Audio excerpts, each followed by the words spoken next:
La cité d'accueil des Français d'Indochine de Sainte-Livrade-sur-Lot s'appelait Kari lors de son ouverture en 1956. Et la lettre R signifie rapatrié.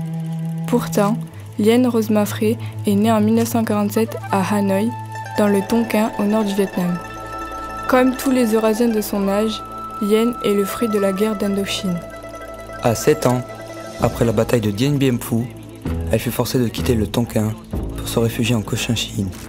Elle passe 2 ans dans les camps militaires où elle vit sous la peur des bombes.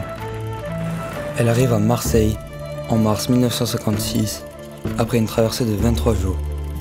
Puis au Kari de Sainte-Livrade, ancienne poudrerie, 2 mois plus tard.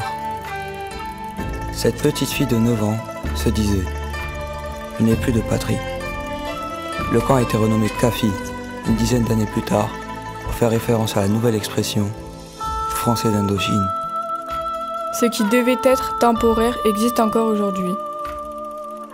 Au début, les conditions étaient rudes. Plus de 1100 personnes sont arrivées dans ce camp, dont une majorité d'enfants. Le confort était très rudimentaire et l'habitat spartiate. Ces rapatriés n'ont pas demandé à quitter l'Indochine. Ils se sont découverts français et remplissaient même leurs devoirs de citoyens. La question de l'identité s'imposait donc à eux.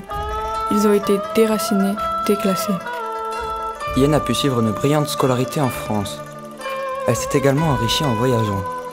Elle a vécu à Hong Kong, aux États-Unis, en Angleterre, en Polynésie française, aux Antilles, en Arabie Saoudite.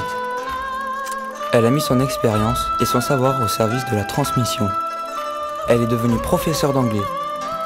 Quand la communauté a besoin d'elle, Yen revient au Kafi qui représente la famille pour toute cette population.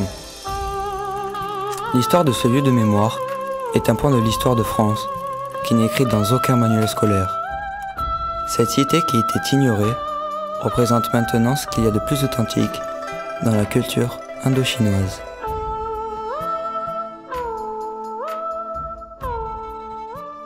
Viva,